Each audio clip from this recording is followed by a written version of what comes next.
이제 돈 받아달라고 위임을 한 거니까 3억만 가져와. 내 수없이 통화했잖아. 그냥 아무 말도 말고 돈만 가져와. 내가 해줄게. 아무 말도 말고? 그럼 내 돈 해줘. 저 가지고 와. 그러면 내가 그거 해줄게. 그날 안 잡히게 싹 숨으라고 그러더. 내가 주는 돈 100만 원 가지고 그냥 가가지고 같이 집어넣으면 두릅이 짜거나 말거나 똑같은 얘기인데, 그래서 입혀를 막느라고 그렇게 하는 바람에 그저. 최은순, 윤석열 대통령의 장모입니다. 최 씨는 2013년 경기 성남시 중원구 도촌동 땅을 매입하는 과정에서 은행에 약 350억 원을 예치한 것처럼 잔고증명서를 위조한 혐의로 1심에서 징역 1년을 선고받았고, 이어 항소심에서도 징역 1년을 선고받은 후 법정 구속되어 지난해 7월 21일부터 서울 동부구치소에서 복역 중에 있습니다. 최 씨의 형기는 오는 7월 20일쯤에 만료 예정이었는데 가석방이 될 것이란 소문이 퍼졌습니다. 그 소문의 진원지는 어딜까요? 만약 이번 22대 총선에서 국민의힘이 참패하지 않았다면 최 씨는 가석방 명단에 이름이 올랐을지도 모릅니다. 그 이유는 열린공감TV 탐사저널 취재팀의 집요한 탐사 취재 때문이었습니다. 지난 3월 14일경 취재팀은 어렵게 취재원을 통해 최은순 씨의 곁에서 약 22년간 살림을 도맡아온 이모 씨를 양평에 있는 한 제빵소에서 만날 수 있었습니다. 이 씨는 최은순 씨가 과거 양평에서 러브 모텔인 뉴월드 호텔을 운영할 당시부터 함께 했으며, 현재는 온여행원으로 이름을 바꿔 운영 중에 있는 곳에서 여행원 사람들의 식단을 관리하는 일을 하고 있습니다. 그러므로 누구보다도 최 씨와 그의 가족에 대해 속속들이 잘 알고 있는 걸로 보입니다. 이 씨는 취재원을 지난 3월 14일 만나 다음과 같이 귀띔해 주었습니다. 한 달만 있으면 나오십니다.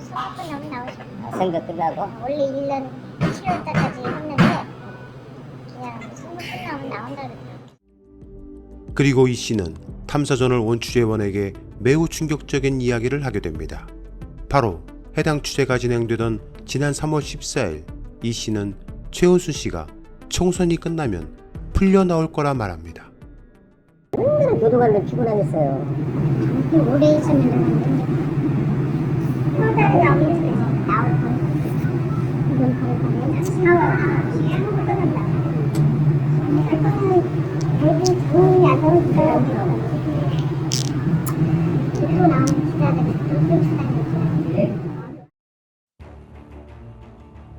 지난 3월에 취재팀이 전해들은 한 달 뒤인 4월에 총선이 끝나고 최은순 씨가 풀려 나오게 될 것이란 이 씨의 이야기는 그 자체로 충격이었습니다.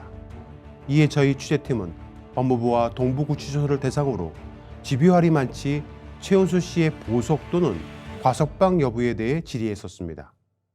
미리 사실을 알고 있는 탐사저널 온의 취재가 법무부 입장에서는 매우 부담을 느꼈을 것으로 보입니다.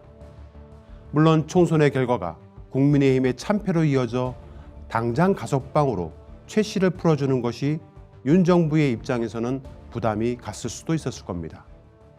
결국 지난 4월 23일 법무부는 정기 가석방 심사위원회를 열고 최 씨의 가석방 적격 여부를 판단했으나 보류 결정을 내리고 내달 최종 결정하기로 했다고 합니다.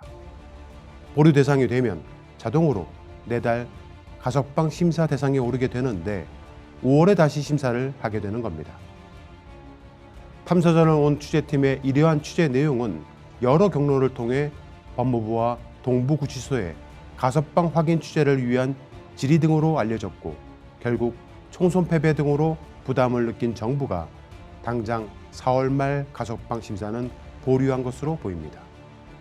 문제는 의정부 법원 관할인 의정부 구치소가 아닌 수감자의 호텔이라고 불리는 서울 동부구치소에 수감되어 있는 최 씨가 수시로 인근에 있는 경찰병원 등으로 외래 진찰을 받으러 동부구치소를 떠나는 장면을 탐사전을 온 취재팀이 포착했는데, 심지어 동부구치소 외곽을 청소하는 분까지도 최은수 씨가 자주 병원으로 간다는 것을 알 정도였습니다.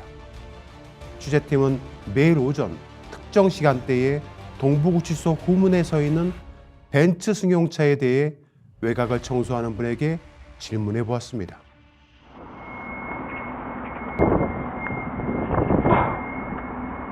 선생님, 저 벤츠는 누구 거예요? 벤츠요? 예? 아니야, 궁금해가지고 뭐 벤츠가 셔야 되겠네.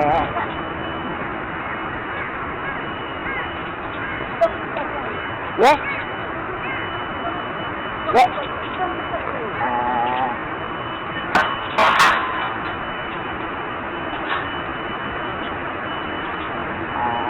벤츠 있어요?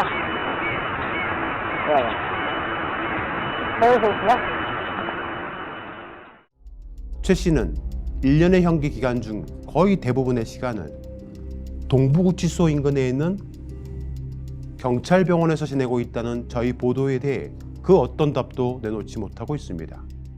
그런 최 씨가 오는 5월 15일 석가탄신일을 맞아 그 전인 5월 8일 재심사를 통해 특사로 5월 10일쯤 가석방 될 것이라 내용을 취재원에게 다시 말하고 있습니다. 그와 나눈 카톡 대화 내용입니다. 보시는 바와 같이 최은수 씨와 22년 된 집안일을 돌봐주는 이모 씨는 저희 취재원에게 5월 10일 나온다고 말하고 있습니다. 과연 그럴까요? 이에 대해 법무부 측은 말도 안 되는 일이라며 발끈합니다. 열린공감TV 탐사전으로 오는 서정필 기자라고 하는데요. 예. 저희가 최은수 씨 최측근 분, 그러니까 아주 가까운 분 제보로 예. 5월 10일쯤에 최은수 씨가 가석방이 될 거라고, 그러니까 이번 심사가 다음 달로 연기되고 그때 나올 거라는 얘기를 접했는데 혹시 그게 사실에 부합하는지 좀. 확인받을 수 있을까요? 지금 우리 가석방 심사위원회는 아직 개최도 안 했는데 그 결과를 지금 미리 그거를 예단한다는 거는 그건 말이 안 되는데요. 이거 지금 이제 그 뭐 최측근이라는 분이 어떤 분인지 모르겠는데. 네, 저희도 제보받은 거여서. 네. 예, 왜냐면 지금 그분의 말을 듣고 이 기사를 쓰면 안 되거든요. 그럼 이제 제가 좀 사실관계 하나만 더 여쭤보면은 4월께 보류됐다는 얘기는 그럼 5월 달에는 다시 심사합니다.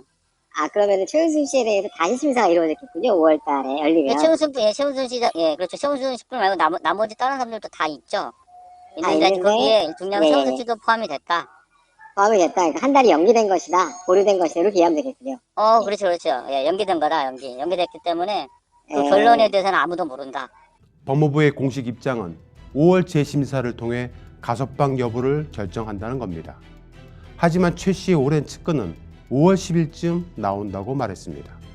어떤 쪽의 말이 맞을지 시청자 여러분이 끝까지 지켜봐 주시기 바랍니다.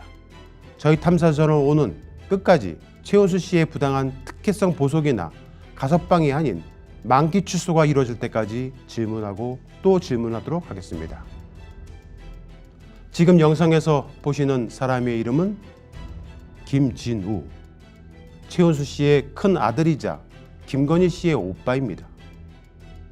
최 씨를 면회하고 일행과 함께 나오는 장면입니다. 최은수 씨를 일주일에 4회 정도 면회 가는 최 씨의 큰 아들이자 김건희 씨 오빠인 김진우 씨는 보시는 바와 같이 사지가 멀쩡한 비장애인입니다. 그런데 그가 특정 등급 장애인만 발급받을 수 있다는 장애인 주차 스티커를 자신의 차량에 부착하고 장애인 전용 주차구역에 주차하고 있는 것을 저희 취재팀이 발견하고 매주 토요일 방송하는 공짜장 썰전을 통해 보도한 바 있습니다. 근데 아까 김진우 씨 나오는 거 보셨을 때 무사히 결정하잖아요. 자, 어떤 차를 저희가 추적을 했는데 이 차가 김진우 씨 차예요. 최은수 씨가 타고 다니던 차 중에 하나였다는 얘기도 있고 김건희 씨가 타고 다니던 차라는 얘기도 있어요. 최은순이나 김건희나 김진우나 다 스티가 멀쩡한 사람들 아닙니까? 그렇죠. 네, 자 봅시다.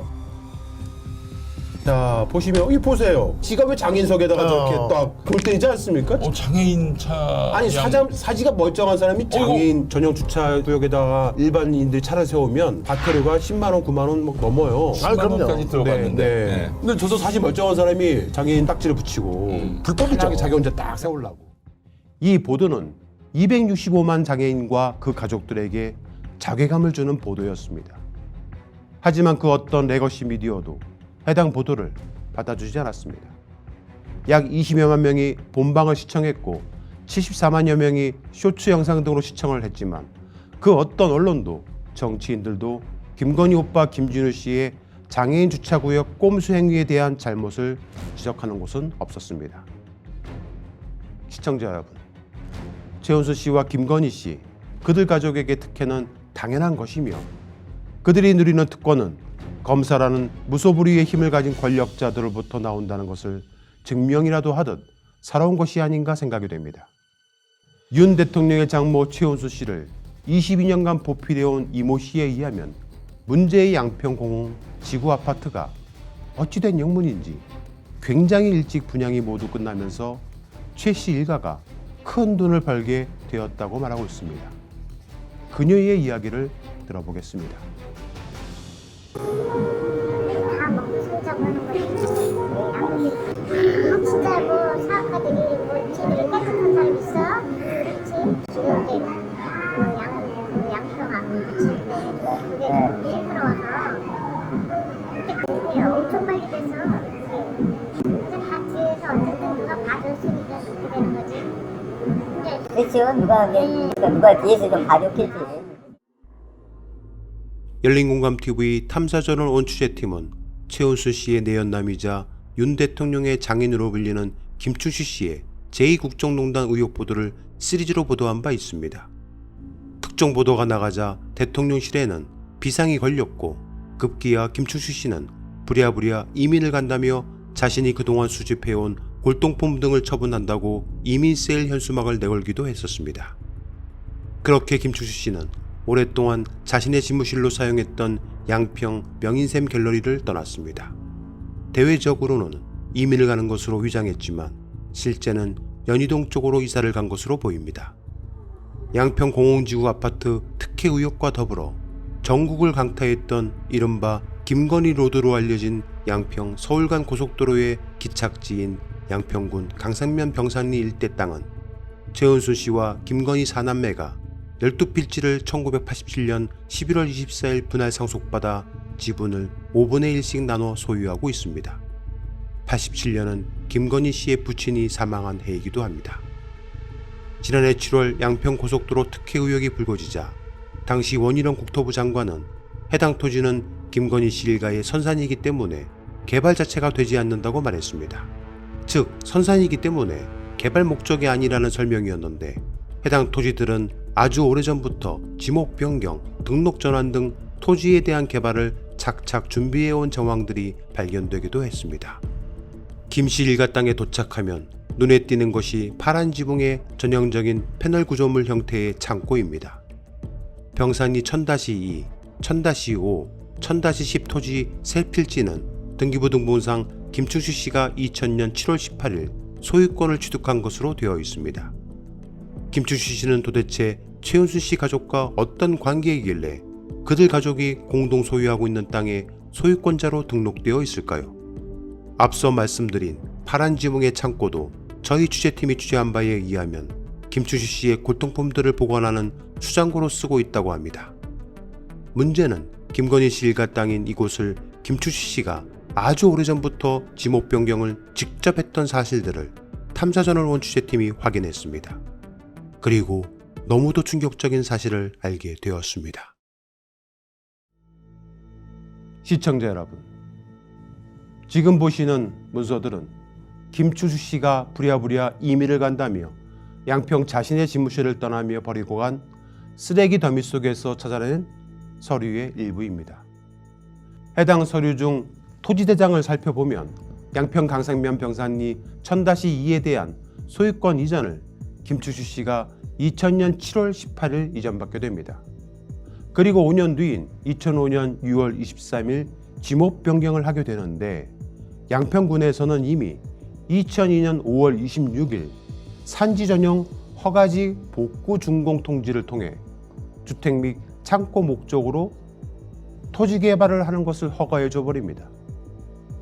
이러한 일은 김추주 씨가 양평에 제출한 산림형질 변경 허가 신청서에와 산림형질 변경 허가증에 고스란히 기록되어 있기도 합니다.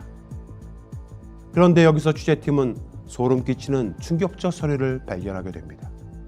바로 김추주 씨가 2005년 토지 이용 계획을 양평군에 제출하면서 강상면 병산리 1000-2번지 일대를 가로지르는 고속도로 계획안을 그려놓은 겁니다. 자, 여기를 이렇게 보시면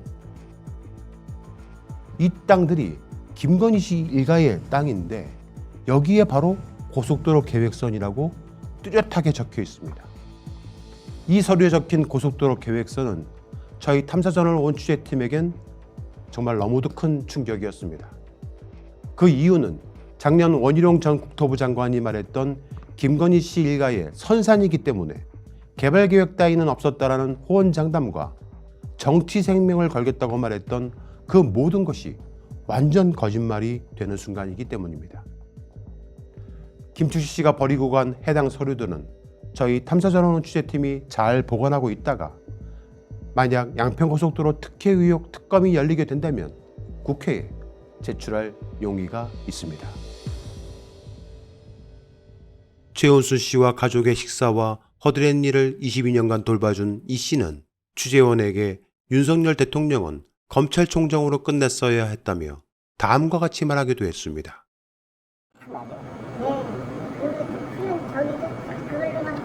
네, 맞아요. 검찰총장이 딱 왜 갑자기 그분해갖고 진짜 생각지도 않게 그게 돼가지고 옛날에 총장할 때는 그때가 제일 좋았어요. 총장할 때가. 그러면 그 집안에는 똑똑하잖아. 아주 장 처가집 때문에 아니야. 그러면 힘든 거지. 그렇지, 처가집 때문에 힘든 거지. 힘든 거지. 그쪽으로 진짜 아무 힘든 거. 이 씨는 최은순 씨가 양평 공공지구 아파트를 짓기 전에는 자식들에게 재산을 나눠주지 않았지만 지금은 미국에 있는 손자에게도 모두 재산 분할을 마쳤다고 주장합니다. 아무것도 안 줬어서 그때 말이죠. 근데 이 아파트 짓고 나서 이거 여기도 아들을 주고 그때 이제 재산 분할 다 해줘요.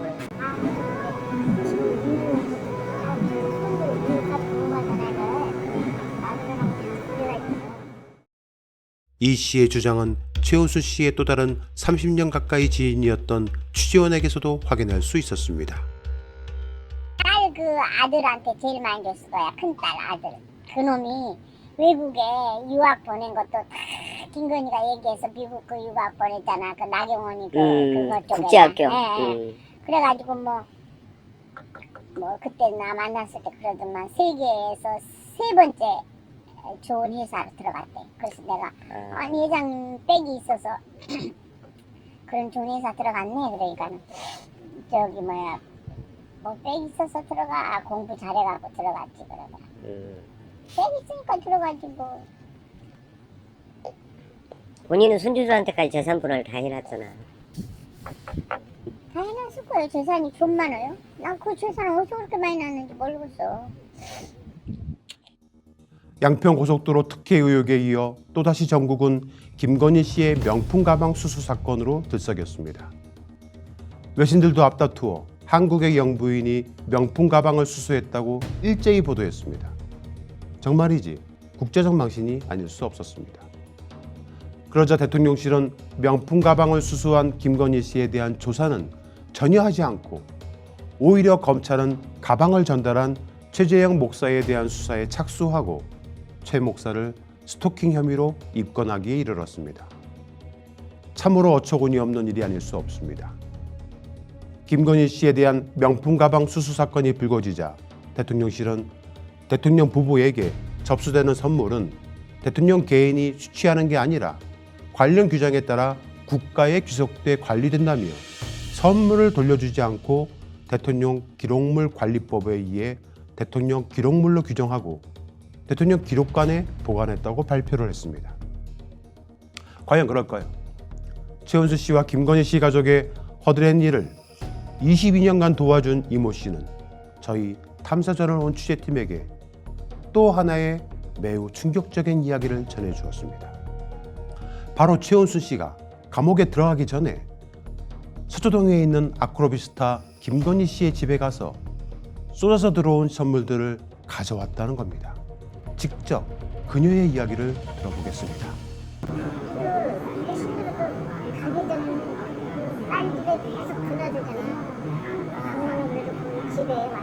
아, 엄마가 드나들어요?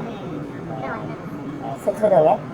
그 선물 별게 들어오잖아. 그 집에는 다 갖고 와서 이제 아, 서초동에 사실 때? 그쪽에 지금은 이제 뭐 있으면 진짜 선물이 많이 들어오잖아. 거기는. 그런데 갑자기 한번 가시면 다 갖고 와서 또 일을 다 갖고 이 씨의 이야기는 정말 충격이 아닐 수 없었습니다. 김건희 씨의 모친 최은수 씨가 서초동 아크로비스타로 직접 가서 사위 윤석열이 대통령에 오르고 난 뒤 쏟아져 들어오는 선물들을 모아서 다 가져왔다는 겁니다. 시청자 여러분, 하지만 이건 놀라운 일도 아닐 듯 싶습니다. 지금부터 저희 열린과함TV 탐사전을 온 취재팀은 정말 매우 충격적인 사진 한 장을 공개하려 합니다. 먼저 해당 사진을 공개하기에 앞서 시간을 잠시 작년 11월경으로 돌려보도록 하겠습니다. 지난해인 2023년 11월 24일 윤석열 대통령 부부는 부산 세계박람회 유치 성공을 위해 프랑스 파리를 방문한 둘째 날을 맞이했습니다. 프랑스에서의 마지막 공식 일정으로 11월 24일 저녁 프랑스 파리의 브롱나르궁에서 개최된 국경일 리셉션에 윤 대통령 부부는 참석합니다. 이미 윤 대통령은 지난해 6월 국제박람회기구 4차 프레젠테이션 발표와 공식 리셉션 참석을 위해 프랑스 파리를 방문한 지 약 5개월 만에 이뤄진 재방문으로서 정상이 1년에 한 국가를 2번 방문하는 것은 매우 이례적인 일이며, 이는 2030년 부산 세계박람회 유치 성공에 대한 대통령의 강력한 의지를 단적으로 보여줬다며 많은 언론이 대서특필하기도 했었습니다. 이날 개최된 프랑스 국경일 리셉션에는 SK, 삼성, 현대차, LG, 롯데 등 5대 그룹을 포함한 재계 주요 인사들이 총출동하여 코리아 원팀으로 BIE 회원국들을 대상으로 한 총력지지 교섭에 함께 나섰다고 홍보의 열을 올리기도 했습니다. 문제는 프랑스 국경일 리셉션이 끝난 저녁이었습니다. 윤석열 대통령은 리셉션을 마치고 24일 저녁 프랑스 파리에 있는 우정이라는 한 식당에서 재벌 총수들과 술자리를 가진 것으로 확인됐습니다. 대통령이 재벌 총수들과 술자리를 가졌던 이날은 엑스포 개최지가 결정되는 국제박람회기구 제173차 총회를 나흘 앞두고 있었습니다. 윤 대통령은 재벌 총수들과 우정식당의 2층 단독룸에서 총수들도 수행원 없이 소주와 맥주를 섞어 폭탄주를 말아 마시며 저녁 식사를 했다고 합니다. 이 자리에는 이재용 삼성전자 회장, 최태원 SK 회장, 정의선 현대차그룹 회장, 구광모 LG 회장, 신동빈 롯데그룹 회장 등 재벌 총수들이 참석했습니다. 우정식당은 1994년 파리에 문을 연 고급 한식당이기도 합니다. 식당에서의 술자리는 저녁 8시에 시작해 밤 11시까지 이어졌다고 합니다.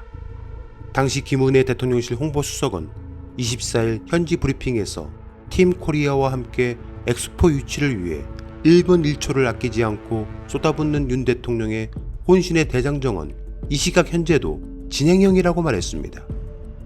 하지만 윤 대통령은 재벌 총수와 우리끼리 술자리를 하고 1차에 이어 숙소로 돌아가 2차까지 술자리를 갖게 됩니다. 윤 대통령은 엑스포 유치를 위해 대통령 특사로 임명된 재벌 총수들과 엑스포 유치가 결정되기도 전에 폭탄주를 2차까지 마신 겁니다. 결국 해당 술자리에서 LG 구광모 회장은 술에 만취해 그 자리에 쓰러지기도 했고, SK 최태원 회장은 엘리베이터 안에 오바이트를 했다는 소문이 돌기도 했습니다. 해당 술자리의 비용은 국민의 세금으로 마셨습니다. 하지만 대통령실은 술자리가 있었음을 시인하면서 술자리 비용에 대해서는 정보 공개를 거부하기도 했습니다. 그리고 다음 날 한국으로 출국해야 하는 11월 25일 오전, 이미 전날 2차에 걸쳐 폭탄주를 말아 마셔 과음을 한 윤석열 대통령은 숙소에 골아떨어져 있었다고 합니다. 그런데 김건희 씨는 파리에 있는 어디론가를 방문합니다. 그것도 혼자가 아닌 윤석열 대통령도 아닌 다른 남자와 함께 동행해서 말입니다. 프랑스 파리 중심부의 오드센 파리 인근의 프랑스 하면 떠오르는 명품 루이비통 재단이 있습니다. 바로 그곳 루이비통 재단 미술관에 김건희 씨는 한 남자를 대동하고 갑니다. 표면적 목적은 루이비통 재단에서 전시되고 있는 마크 로스코 특별전을 관람하기 위한 것으로 보입니다. 하지만 윤석열 대통령이 전날 폭음으로 골아떨어져 있던 그 시각, 왜 하필이면 한 남자와 함께 나란히 그것도 바로 가까이에 서서 사진을 찍고 전시를 관람했을지는 의문입니다. 그 남자의 정체는 과연 누굴까요? 윤석열 대통령이 2차에 이은 재벌 총수들과의 과음과 폭음으로 자고 있던 시각, 김건희 씨는 바로 이 남성과 함께 파리 중심부에 있는 루이비통 재단을 찾아갔습니다. 이 남자, 김건희 씨와 매우 가깝게 밀착해 사진을 찍은 남자. 자, 이제 이 남자의 정체를 공개합니다. 이 남자의 이름은 박동만이라는 사람입니다. 그의 직업은 바로 성형외과 전문의입니다. 네, 맞습니다. 바로 얼굴 등을 예쁘게 고쳐주는 성형외과의였던 겁니다. 의학 박사이자 성형외과 전문의인 박동만 원장은 업계에서는 꽤나 정평이 있는 안면 거상술 및 주름 성형의 1인자로 알려져 있습니다. 박 원장은 성형외과들의 집성촌으로 알려진 서울 강남 신사동 사거리에 있는 꽤 이름이 있는 비호 성형외과에서 동료 성형외과들과 함께 근무했었습니다. 2012년부터 작년 2023년까지 그곳에서 근무했습니다. 김건희 씨가 윤석열 대통령과 결혼했던 시기인 2012년부터 말입니다. 열린공감TV 탐사전원 취재팀은 오랜 취재 끝에 박동만 원장이 김건희 씨에게 여러 차례 성형수술과 시술을 해줬다는 사실을 알게 되었습니다. 박동만 원장은 그렇게 해서 돈을 많이 벌었던 것일까요? 지난해 그는 비호 성형외과를 나와 단독으로 이름을 걸고 박동만 성형외과를 신사동 사거리에 개점합니다. 더욱 충격적인 것은 윤석열 대통령이 취임하자마자 2022년부터 박 원장을 대통령실 자문의로 임명했다는 사실입니다. 박 원장이 졸업한 의대 동창회에서는 동창들에게 문자를 통해 박동만 원장이 대통령 주치의직에 임명되었다고 알림 문자를 보내기도 했습니다. 대한민국 역대 대통령 주치의들을 살펴보면 박정희 대통령 당시는 내과 전문의, 전두환 당시 내분비 내과와 호흡기 내과 및 혈액종양 내과의, 그리고 노태우, 김영삼, 김대중 노무현, 이명박 대통령에 이르기까지 대부분 소화기 내과, 내분비 내과, 내과 전문의들이었습니다. 그런데 박근혜 당시에 산부인과 전문의가 주치의가 됩니다. 박근혜 전 대통령이 여성이라서 그럴 수는 있을 듯 싶습니다. 그리고 문재인 대통령 당시 다시 내과 전문의가 주치의가 됩니다. 윤석열 대통령실은 언론에 대통령 주치의는 서울대 소화기 내과 전문의 김주성 교수라고 공식 발표한 바 있습니다. 그런데 주치의와 자문의는 어떤 방식으로 윤석열, 김건희 내외의 건강 관련 진료를 담당하는지는 알 수 없지만 박동만 원장의 진료 과목은 성형외과인데 그 자신이 떳떳하게 자신의 프로필에 현 대통령 자문이라고 프로필에 넣고 있다는 점입니다. 현 대한민국 대통령은 윤석열입니다. 윤석열 대통령이 성형외과 전문의의 자문을 얻을 필요가 있을까요? 박 원장은 정말 윤 대통령의 성형을 위한 전문 자문이었을까요? 문제는 대통령실 주치의는 1, 2주에 한 번 정기적으로 대통령의 전반적인 건강을 체크하고 해외 순방 등에 동행하기도 한다고 합니다. 그렇다면 박동만 원장은 자문위의 자격으로 아니면 주치의의 자격으로 도대체 어떤 자격으로 프랑스 순방에 동행하게 된 것일까요? 탐사자로 온 취재팀은 이 점이 궁금했습니다. 그래서 박 원장이 개업한 서울 강남 신사동에 있는 박동만 성형외과에 저희 취재팀이 직접 가서 질문해 보았습니다. 취재팀은 박 원장이 개업한 신사동 사거리에 있는 박동만 성형외과를 찾아갔습니다. 내부로 들어가 카운터에 있는 분에게 박 원장을 찾아왔다고 설명을 했는데 취재팀을 경계하기 시작했습니다.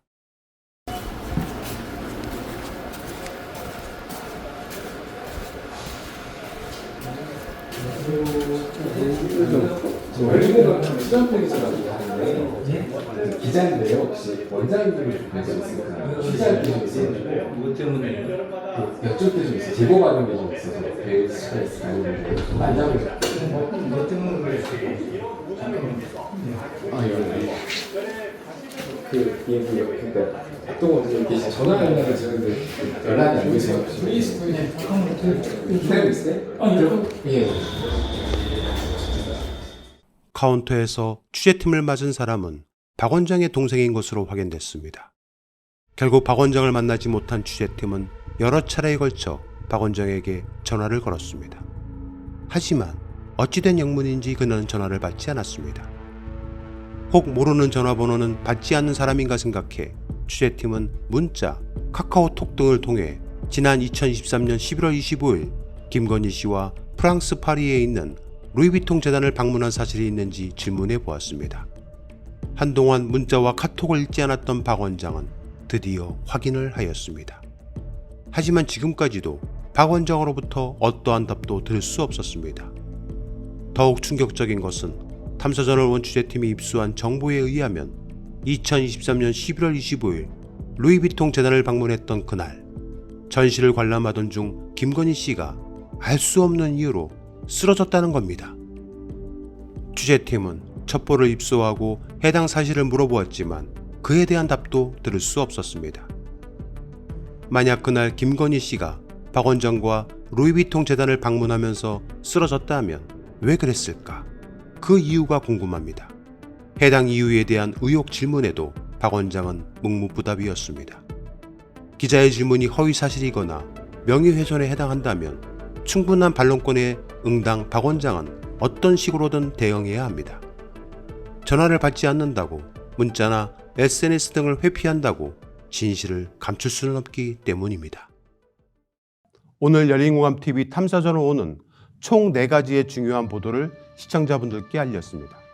첫째, 윤석열 대통령의 장모 최은순 씨가 오는 5월 가석방 심사를 다시 받고 출소하게 될 것을 최은순 씨의 22년 된 허드렛 일을 봐주는 이모 씨의 입을 통해 확인해 볼 수 있었습니다.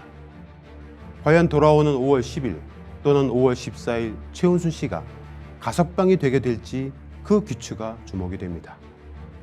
그리고 두 번째는 최은순 씨의 오래된 내연남이자 윤석열 대통령의 장인으로 불리는 김추시 씨가 자신의 집무실을 비우고 부랴부랴 도망치던 이사를 가며 버리고 간 쓰레기 더미 속에서 저희 탐사저널 원 취재팀이 찾아낸 서류입니다.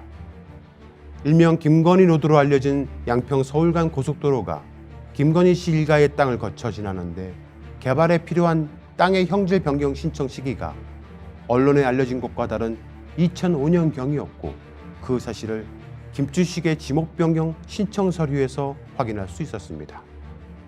세 번째는 최은순 씨의 집안일과 요양원 일 등 오랜 세월을 함께해온 이모 씨의 이야기를 통해 윤석열이 대통령에 오르고 나서 김건희 씨와 서초동 아크로비스타를 떠나 용산 관저로 들어가기 전까지 각계각층으로부터 밀려 들어오는 각종 선물 꾸러미들을 최은순 씨가 직접 아크로비스타를 찾아가 들고 왔다는 매우 충격적인 소식을 전했습니다. 끝으로 네 번째는 대통령실 주치의가 아닌 자문위인 성형외과 전문의가 지난해 11월 프랑스 파리를 국빈 방문하는 데 동행했고 그가 김건희 씨와 함께 단둘이 가깝게 나란히 프랑스 파리 루이비통 재단을 방문한 사실을 공개했습니다. 김건희 씨는 한때 대통령실 홍보 자료를 통해 10,000원짜리 치마, 30,000원대 슬리퍼를 착용하고 에코백을 매는 등 검소한 척을 한 바 있습니다. 그랬던 김건희 씨는 우리들의 세금으로 국비를 낭비해가며 해외 순방을 뻔질나게 다녔고 리투아니아에 가서는 명품 매장을 순례하는 이중성을 보이기도 했습니다.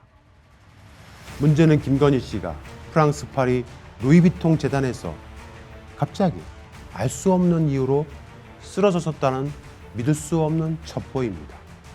그 이유에 대해 탐사저널 온 취재팀은 박동만 성형외과 전문의에게 거듭 질문을 던졌지만 아직까지 답은 없었습니다. 그의 침묵이 결코 진실을 가릴 수는 없습니다. 우리는 그 이유를 알고 있기 때문입니다. 그리고 멀지 않아 대한민국 모두가 그 진실을 알게 될 것입니다. 진실은 그렇게 하나씩 드러나게 되어 있습니다.